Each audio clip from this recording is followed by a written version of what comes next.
Rien de concret pour l'instant.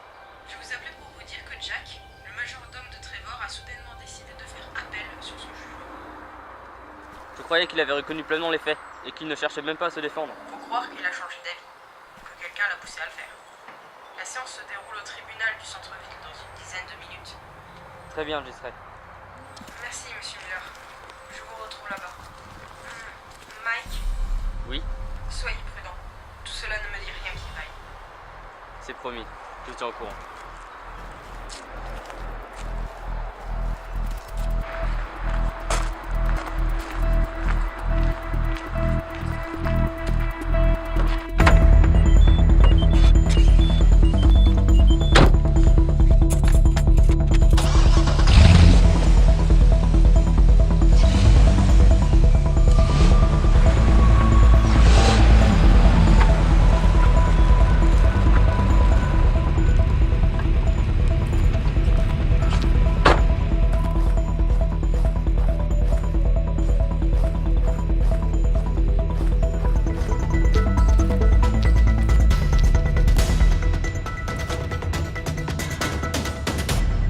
Bien, il semblerait que M. Wilson remette en cause notre jugement. Bien. Bien.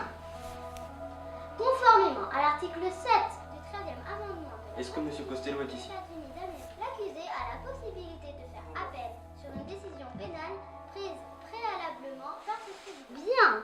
Nous allons maintenant passer en revue un certain nombre de preuves, à commencer par l'arme du crime.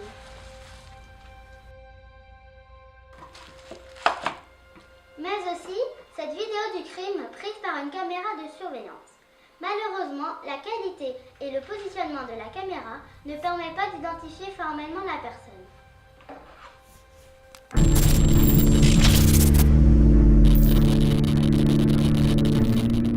De plus, vos empreintes ont été retrouvées partout sur l'arme du crime ainsi que sur la victime. Madame le juge! Mais qui êtes-vous? Mike Miller, détective privé de Madame Clark, mère de la victime. Ah. Je vois cette vidéo pour la première fois et je n'ai pu m'empêcher de remarquer que le tueur tirait de la main droite. Et alors?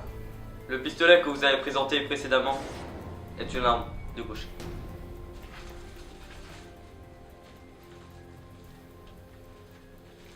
Effectivement, vous avez raison. Mais vous êtes pourtant gaucher, monsieur Wilson. Je ne me trompe pas. Oui, je suis bien gaucher. Dans ce cas, pourquoi avoir tiré de la main droite? Aucune idée. Mais s'il y a bien une chose dont je suis sûr, c'est que c'est bien moi sur cette vidéo et que j'ai tué Alison Costello.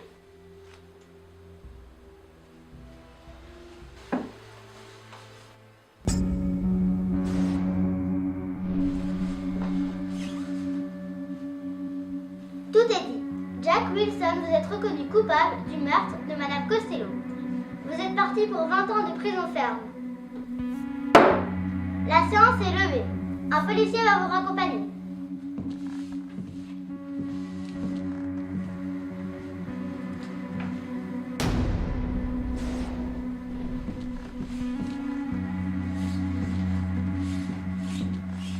Mike?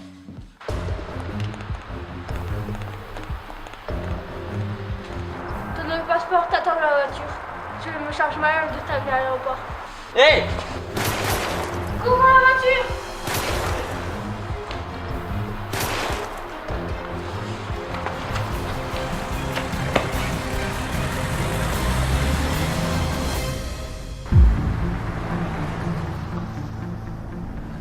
L'aéroport est quelques kilomètres d'ici.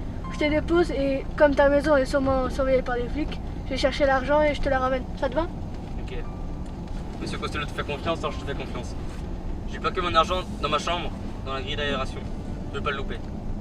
Et en fait, Monsieur Costello te paye combien pour me faire sortir du pays? 5 millions.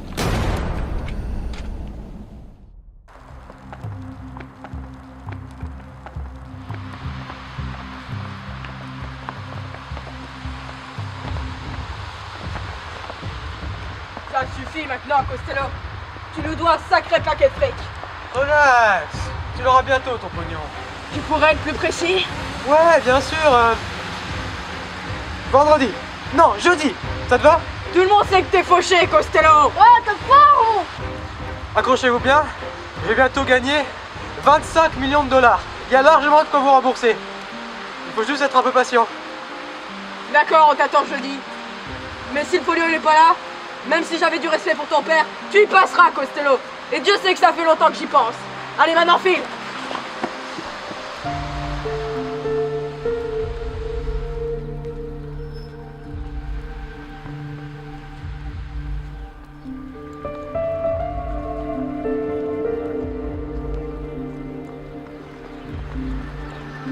Ouais, on a un problème. Un détective met son nez partout. Est-ce que tu peux mettre son téléphone sur écoute? Je m'en charge.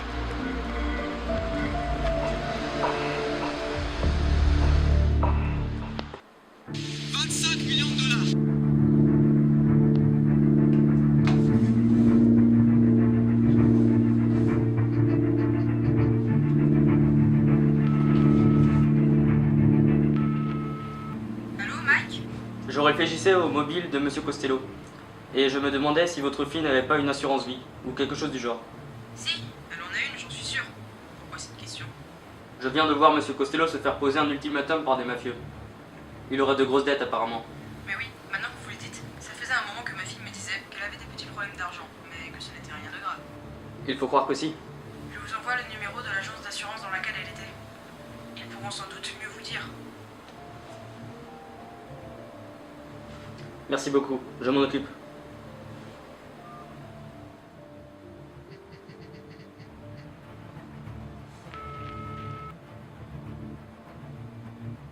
Compagnie d'assurance 2000, à votre service.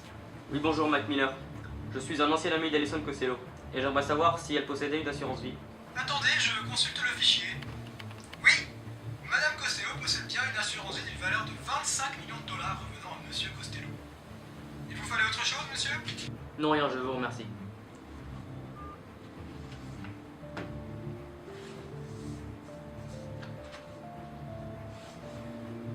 Monsieur Costello n'a pas pu commettre le meurtre car il était à l'opéra durant toute la soirée.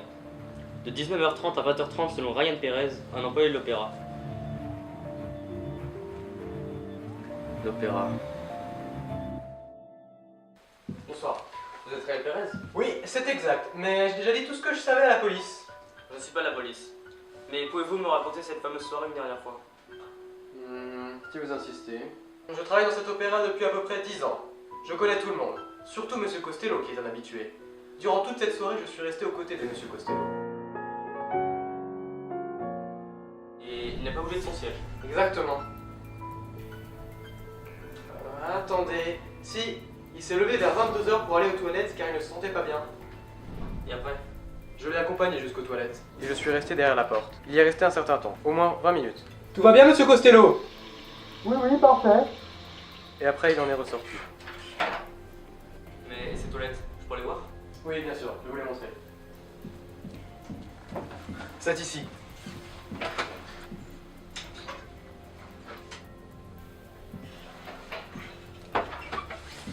Je vous remercie pour tout. Monsieur, on a intercepté un appel de Miller. Passez-le-moi. Bonjour Madame Clark, c'est Mike. Vous aviez raison sur l'assassin de votre fille. J'ai enfin trouvé plusieurs preuves contre Monsieur Costello qui vont à coup sûr lui faire passer le reste de sa vie en prison. Je tape en ce moment même un rapport rassemblant toutes les preuves que je vais remettre au juge dès ce soir. Oh Mike, vous êtes génial. Qu'est-ce qu'on fait, monsieur? Je m'en occupe. On y est dans combien de temps? Ne sommes plus très loin, monsieur. Bien.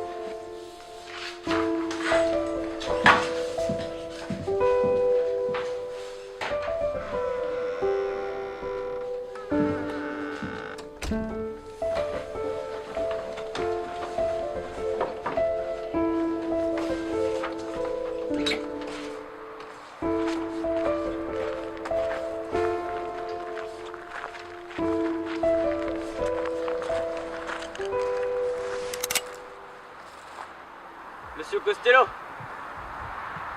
je pensais que vous seriez plus rapide. Il me faut un petit peu de temps pour trianguler un appel. Mais vous, monsieur Miller, je vous pensais plus malin. N'y pensez même pas à Mike. C'est vrai, vous avez raison. Et je tenais à vous féliciter. Car vous avez réalisé en sans faute le crime parfait. Mais c'était sans compter sur votre arrogance et votre prétention. Car j'ai ici toutes les preuves nécessaires pour vous envoyer en prison. Peut-être, mais nous savons tous les deux que ça n'arrivera pas. Je crois que je comprends tout à présent. À marchander avec la mafia. Vous avez fini par crouler sous les dettes.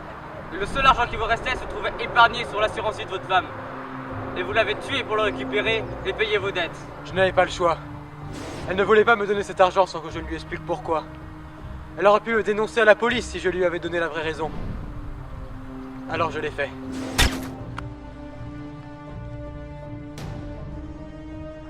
Pour réaliser ce crime, vous aviez besoin d'un complice.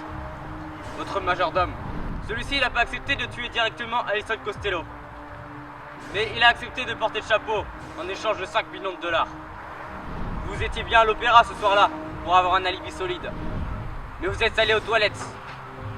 Vous avez pris la fuite par la lucarne en trouvant un moyen de duper Ryan Perez. Tout va bien, monsieur Costello? Oui, parfait. Un Tokiwoki par exemple. Oui, tout va bien, merci. L'appel qu'a reçu Alison avant de mourir ne venait pas de vous, mais de Jack. Il a passé avec vos téléphones pour consolider votre alibi. Après avoir tué votre épouse et laissé Jack laisser des années derrière lui pour duper la police.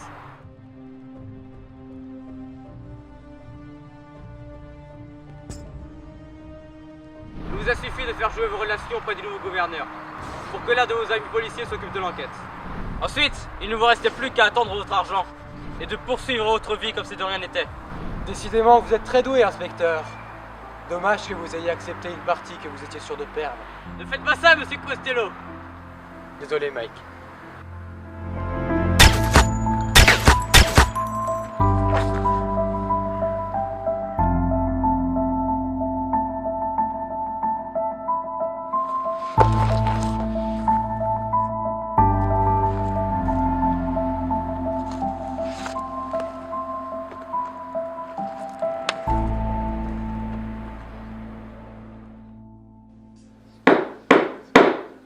Bien, il semblerait que nous soyons à nouveau réunis à cause de l'affaire Costello. Madame Clark, qu'avez-vous à dire?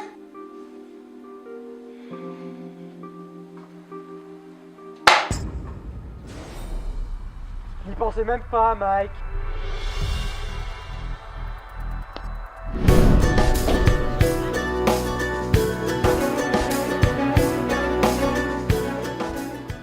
Bien, Trevor Costello, vous êtes condamné à perpétuité pour les meurtres d'Alison Costello et de Mike Miller.